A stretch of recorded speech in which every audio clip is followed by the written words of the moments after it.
Rusya Karadeniz'den Baltık'a uzanan denizlerde yeniden büyük güç olma hayalini sürdürürken işler hiç de planlandığı gibi gitmiyor. Sovyet mirası gemiler ve tek uçak gemisi Amiral Kuznetsov'la sınırlı bir donanma, Ukrayna'nın drone ve füze saldırıları karşısında zayıf kalıyor. Karadeniz'de üsler taşınıyor, Balaklava restore ediliyor. Ancak riskler hala yüksek. Moskova Baltık Denizi'ndeki prestijini korumaya çalışıyor ve 100 milyar dolarlık 2050 stratejisiyle kendini güçlü göstermeye çabalıyor. Peki bütün bu planlar Rusya'yı fiilen denizlerde tekrar söz sahibi yapabilecek mi? Güncel gelişmeleri ve daha pek çok farklı konulardaki içerikleri kaçırmamak için kanalımıza abone olmayı, bildirimleri açmayı, videolarımızı beğenmeyi lütfen unutmayın.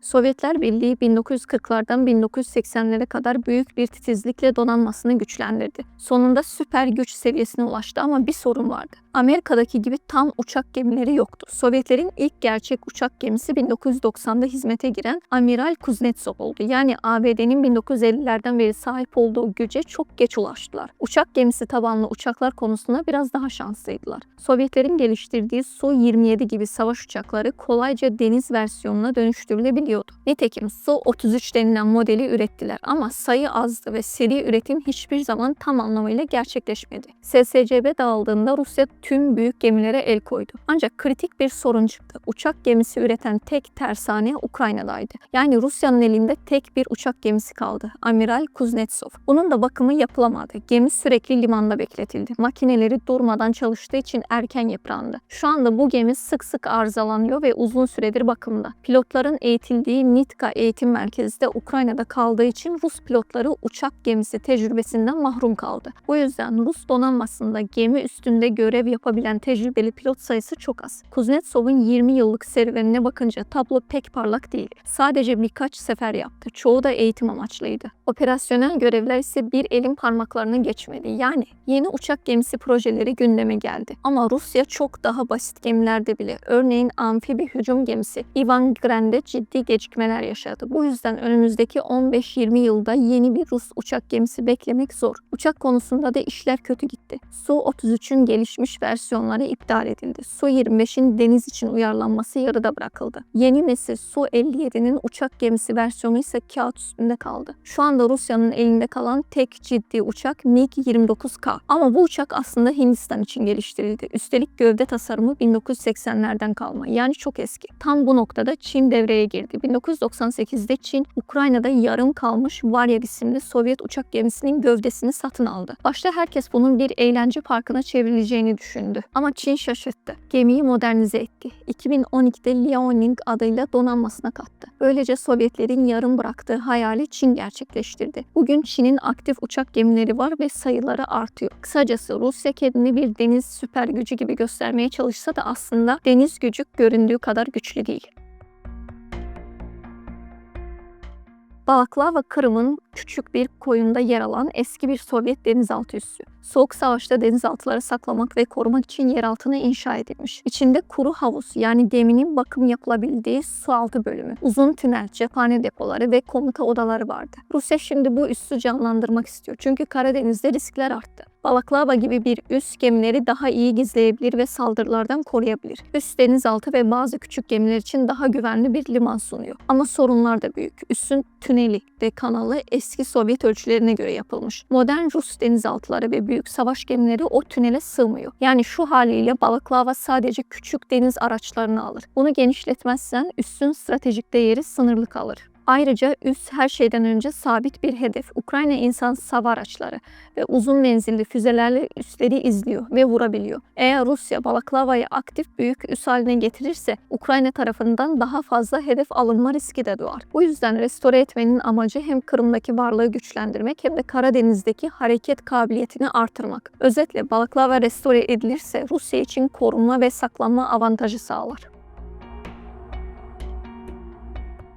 Rus Karadeniz filosu Karadeniz'e bağlıdır. Karadeniz'den çıkmak için gemiler Türk boğazlarından, Çanakkale ve İstanbul boğazlarından geçmek zorunda. Montreux Sözleşmesi boğazların savaş gemileri geçişini sınırlıyor. Türkiye savaş halinde veya özel koşullarda boğazları kapatabiliyor. 2022'de savaş başladığında boğazların kısıtlanması Rus gemilerini Karadeniz'de sıkıştırdı. Bu Rus donanmasının hareket alanını daralttı. Ukrayna'nın attığı darbeler de durumu ağırlaştırdı. Bu yüzden Rus gemileri bazılarını çekmek veya uzak limanlara taşımak zorunda kaldı. Buradan çıkan şu 3 net sonuç var. 1. Karadeniz artık eskisi gibi güvenli bir Rus gölü değil. 2. Boğazların kapatılabilmesi Rusya'yı coğrafi olarak izole ediyor. Karadeniz'den Akdeniz'e, Akdeniz'den daha geniş okyanuslara ulaşmak zor oluyor. 3. Denizde sıkışmış filonun ihtiyaçlarını karşılamak için güvenli üsler gerekli. İşte bu yüzden balaklava ve korunaklı üsler Rusya için cazip hale geliyor. Ama yine sınırlamalar var. Denizaltılar, füzeler ve büyük savaş gemileri akaryakıt bakım ve güvenli demirleme ister. Eğer boğazlar kapalıysa ve Ukrayna saldırıları sürüyorsa Rusya'nın Karadeniz'deki deniz gücünü uzun süreli ve serbestçe kullanması zorlaşıyor. Bu da deniz gücünün stratejik verdiği avantajı azaltıyor. Türk boğazlarının kısıtlanması ve Ukrayna saldırıları Rusya'yı coğrafi olarak sıkıştırdı. Bu yüzden Moskova Kırım'da daha fazla güvenli liman ve üs arıyor. Rusya karalar kadar denizlerde de güç kazanmak isteyen bir ülke. Tarih boyunca sıcak denizlere ulaşma arzusu Rus dış politikasının belki de en değişmeyen hedefi oldu. Rusya, Kuzey Kutbu'ndan Pasifik'e, Baltık'tan Karadeniz'e kadar uzanan geniş bir coğrafyada üs kurarak stratejik derinlik kazanmıştır. Bu üsleri kurduğu bölgeler genellikle ya kendi topraklarıdır ya da savaşlar ve anlaşmalar sonucunda elde ettiği yerlerdir. Gelin şimdi detaylıca bakalım. Kuzey filosu.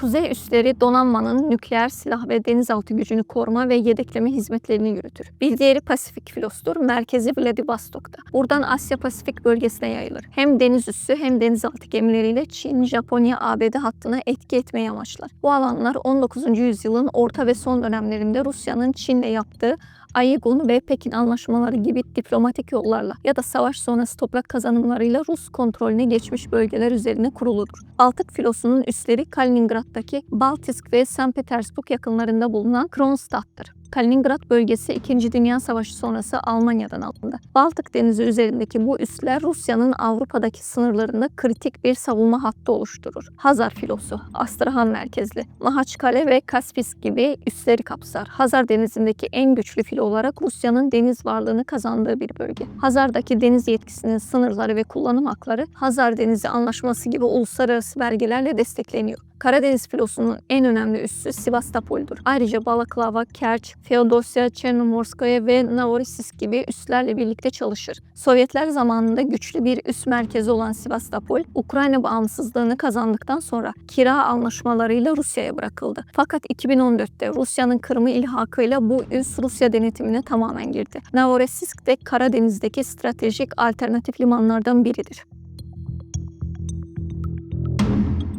Ukrayna'nın Karadeniz'de elde ettiği beklenmedik başarılar Rusya'yı donanmasına yeniden konumlandırmaya zorladı. Uzun yıllardır Karadeniz filosunun kalbi olarak bilinen Sivastopol üssü yoğun İHA saldırıları ve füze taarruzları sonucu güvenliğini kaybetti. Amiral gemisi Moskova'nın batması ve 20'den fazla savaş gemisinin imha edilmesi Rusya'nın Karadeniz'deki mutlak hakimiyet iddiasını sarstı. Bu yüzden Moskova filosunu Ukrayna sınırlarından daha uzak, saldırılara karşı daha güvenli kabul edilen Novorossiysk'e taşımaya başladı. Ancak bu yeni liman Sivastopol'ün sahip olduğu tersaneler, silah depoları ve havaalanları gibi kritik altyapılardan yoksun. Rusya aynı zamanda Gürcistan'dan ayrılan Abhazya'da da yeni bir üs kurmayı planlıyor. Oçamçir'de tasarlanan deniz üssü, Moskova'nın Karadeniz'de kaybettiği hareket alanını geri kazanma girişimi olarak görülüyor. Abhazya yönetimi projeye onay verse de yerel muhalifler egemenliğin tehlikeye girmesinden endişeli. Ayrıca burası da Ukrayna füzelerinin menzilinde bulunuyor. Yani Rusya filosunu buraya taşısa bile güvenlik garantisi elde etmiş sayılmıyor. Ukraynalı yetkililer bu tabloyu kendi lehlerine yorumluyor. Devlet Başkanı Zelenski, Karadeniz'deki saldırıların Rusya'nın Ukrayna altyapısını vurma kabiliyetini sınırladığını vurguladı.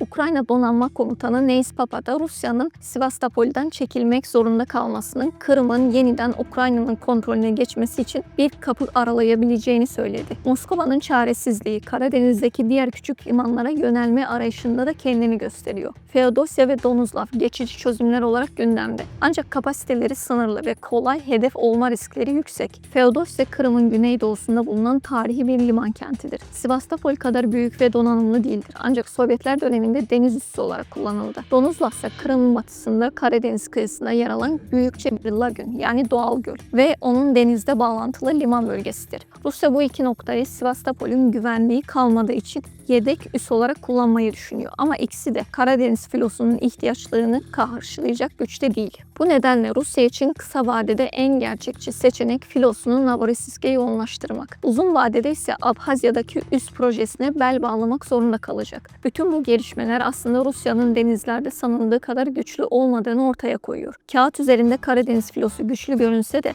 Ukrayna'nın saldırıları karşısında Sivastopol gibi bir kaleyi terk etmek zorunda kalmak Moskova'nın stratejik sıkışmışlığını gösteriyor.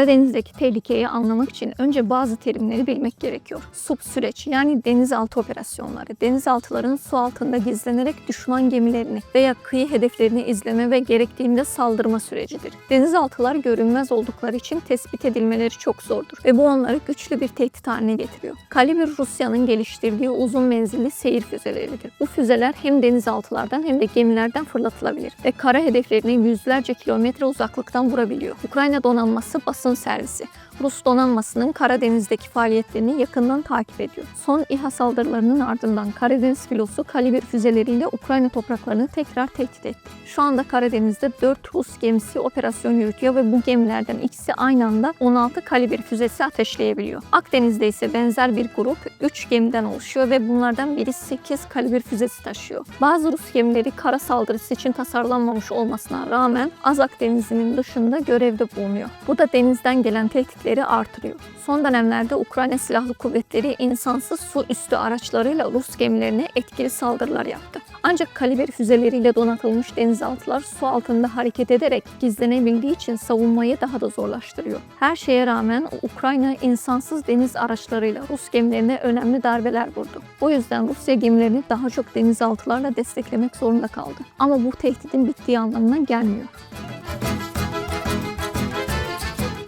Karadeniz'de Rus donanması son dönemde Ukrayna'nın İHA ve diğer otonom sistemleri karşısında ciddi zorluklarla karşılaşıyor. Ukrayna Askeri İstihbarat Başkanı Kiril Budanov'un açıklamasına göre Rusya son zamanlarda Karadeniz'deki Ukrayna limanlarına saldırmak için deniz İHA'ları kullanmayı denedi. Ancak neredeyse hiç başarı elde edemedi. Bu araçlar Ukrayna karasularına bile ulaşamadı. Rusya'nın Flot 204 deniz savunma fuarında ve diğer tanıtımlarda sergilenen Bek-1000, Orkan ve Vizir gibi deniz İHA'ları henüz pratikte başarılı olmamış durumda. Rusların deneysel denemeleri Haziran ayı başlarında gerçekleşti. Fakat saldırılar etkisiz kaldı. İHA'lar Ukrayna limanlarına yaklaşamadan etkisiz hale geldi. Ukrayna ise bu dönemde kendi deniz İHA'larını geliştirmeye devam ediyor. Grup 13 adını verdikleri özel bir İHA birimi modifiye edilmiş hava füzeleri dahil olmak üzere çeşitli silahlarla donatılmış deniz İHA'ları kullanarak yaklaşık 17 Rus savaş gemisi, helikopter ve uçağını etkisiz hale getirdi. Bu araçlardan biri halk fonlarıyla satın alınan ve Konotop cadısı olarak adlandırılan Magura 7 isimli insansız gemi. Ukrayna'nın stratejik avantajına önemli katkı sağlıyor. Rusya bu başarısız denemelerden sonra deniz İHA'larını destekleyecek özel kuvvetler birimleri oluşturmayı planladı. 5 alay büyüklüğünde yeni gemiler inşa edileceği duyuruldu. Bunların görevleri keşif, saldırı, savunma ve deniz mayınlarını tespit edip etkisiz hale getirmek olacak. Ancak bu planların Avrupa ve Pasifik'te konuşlandırılması henüz fiilen gerçekleşmedi ve mevcut gemi kayıpları nedeniyle bu çabalar uzun vadeli bir çözüm değil. Ukrayna'nın Sea Baby isimli küçük deniz İHA'ları tıpkı yarış tekneleri gibi saatte 80 km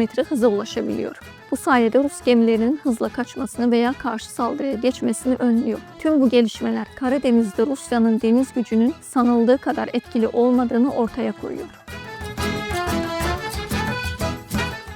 Ukrayna, Karadeniz'de Rusya'nın deniz üstünlüğünü sarsan bir stratejiye imza atıyor. İnsansız hava ve deniz araçlarıyla yapılan hedefli saldırılar. Bu düşük maliyetli, yüksek etkili sistemler Rusya'nın pahalı ve modern savaş gemilerini hedef alarak önemli kayıplara yol açıyor. 2022'den bu yana Ukrayna Magura V5 ve Sea Baby gibi kamikaze insansız yüzey araçlarını kullanarak büyük Rus gemilerini hedef aldı. Bu araçlar küçük ve hızlı olmaları sayesinde radarlar tarafından kolayca tespit edilemiyor ve taşıdıkları patlayıcı başlıklarla doğrudan gemi gövdesine veya pervane sistemine çarparak hasar yaratabiliyor. 2024 başlarında Azak Denizi'nde bir Rus Mangus sınıfı devriye botunun batması Ukrayna'nın USV'lerle elde ettiği ilk büyük zaferlerden biri olarak kaydedildi. Ardından Ivanovets adlı Tarantul 3. sınıfı korvet ve Sezar Knikov çıkarma gemisi Magura V5 saldırılarıyla batırıldı. Bu olaylar düşük maliyetli araçların milyarlarca dolarlık gemilere karşı etkili olabileceğini gösterdi. Ukrayna sadece deniz insansız araçlarıyla değil, insansız hava araçlarıyla da Rus gemilerini hedef aldı. Orion ve Orlan tipi ağır İHA'lar, keşif ve silahlı görevler için de tasarlanmıştı. Ancak Ukrayna Strela 10 gibi kısa menzilli mobil hava savunma sistemleriyle birçok Orion'u düşürdü. Eylül 2025'te Kursk yakınlarında bir Orion İHA'sı bir kereste deposuna çarparak patladı ve sivil altyapıya zarar verdi. Rusya'nın özel operasyon olarak başlattığı ve 24 saatte işgal hedefini gerçekleştirmeyi planladığı Ukrayna Savaşı'nda denizdeki kayıplar ve insansız araçlara karşı savunmasızlık bu planın neden başarısız olduğunu gösteriyor. Milyarlarca dolarlık gemiler, düşük maliyetli dronlar ve insansız yüzey araçları karşısında etkisiz kalıyor. Limanlar ve lojistik noktalar sürekli baskı altında. Tersaneler ve onarım kapasiteleri sınırlı. Bu da Rusya'nın donanma etkinliğini ciddi şekilde kısıtlıyor. Son haftalarda Baltık Denizi kıyılarında yaşanan olaylar Rusya'nın bölgede hem askeri hem prestij açısından zayıflayan konumunu açığa çıkarıyor. Estonya'nın Bayındlo çevresinde MiG-31 uçaklarının hava sahasını 12 dakika ihlal ettiği iddiası ve Polonya'nın Petro-Baltik sondaj platformu üzerindeki düşüş uçuş raporu. Moskova'nın gövde gösterisinin aslında bir güç göstergesi değil, güvenlik zafiyetinden kaynaklandığını gösteriyor. Baltık Denizi Rusya için stratejik açıdan son derece önemli bir bölge. Enerji altyapısı, deniz yolları ve Kaliningrad gibi kritik askeri üsler burada yer alıyor. Ancak Moskova hem denizde hem hava sahasında hareket alanını sınırlı buluyor ve prestij kaybını kapatma çabasıyla riskli hamleler yapıyor. Polonya eski istihbarat başkanı Albay Andrei Derlatka, Kremlin'in Baltık Denizi'ni yeniden kontrol etme hedefinin bölgede provokasyon ve askeri baskıyla desteklendiğini, ancak bu adımların Rusya'nın prestijini artırmak yerine kırılganlığını ortaya çıkardığını söylüyor. Rusya'nın bu hamleleri halkına güçlü görünme çabası olarak lanse ediliyor olsa da gerçekte denizlerde özgür ve güvenli hareket edemediğini ortaya koyuyor. Rusya kendisini hala büyük güç olarak sunmaya çalışıyor ama Polonya İstihbarat Teşkilatı'nın eski başkanı Derlatka'ya göre fiiliyatta denizlerde özgür ve güvenli hareket edemiyor. Kremlin'in bu itibar kaybını telafi etmek için atacağı agresif adımlar prestij artırmak yerine hatalarını ve zayıflığını daha da görünür hale getirebilir. Rusya dünya okyanuslarında yeniden büyük güç olma hayaliyle 100 milyar dolarlık bir deniz stratejisini resmen onayladı. Belgenin adı Rusya donanmasının 2050'ye kadar geliştirilmesi stratejisi. Strateji Rusya Savunma Bakanlığı tarafından Nikolay Patrushev'in başkanlığını yaptığı Denizcilik Konseyi tarafından nihai haline getirildi. Cumhurbaşkanı Vladimir Putin bu stratejiyi 30 Mayıs 2025 tarihinde resmen onayladı. Putin bu stratejinin uygulanması için önümüzdeki 10 yıl içinde 8,4 trilyon ruble, yaklaşık 106,3 milyar dolar harcanacağını duyurdu. Bu bütçe yeni savaş gemilerinin inşası ve mevcut donanmanın modernizasyonu için kullanılacaktır. Strateji Rusya'nın deniz gücünü yeniden inşa etmeyi, dünya okyanuslarında çıkarlarını etkin şekilde savunmayı ve ABD ile NATO'yu ana tehdit olarak görerek Arktik ve Pasifik filolarını güçlendirmeyi amaçlıyor. İronik tarafı ise şu: bu strateji türünün ilk örneği olarak sunuluyor. Yani modern Rusya tarihinde böylesi büyük bütçeli ve kapsamlı bir denizcilik planı daha önce hiç yapılmamış. 100 milyar dolarlık gemiler geliyor. Ama mevcut deniz kayıpları ve Ukrayna karşısındaki etkisizliği düşünüldüğünde bu ilk örnek strateji biraz da gösterişten ibaret görünüyor. Sonuç olarak bu bölge Rusya'nın küresel deniz gücü hayalini resmileştiriyor. Ama pratikteki sınırlamalar ve denizlerdeki prestij kaybı Kremlin'in milyarlarca dolarlık planlarını sorgulatıyor. Ukrayna donanması basın servisi, Rus donanmasının Karadeniz'deki faaliyetlerini yakından takip ediyor. Son İHA saldırılarının ardından Karadeniz filosu kaliber füzeleriyle Ukrayna topraklarını tekrar tehdit etti.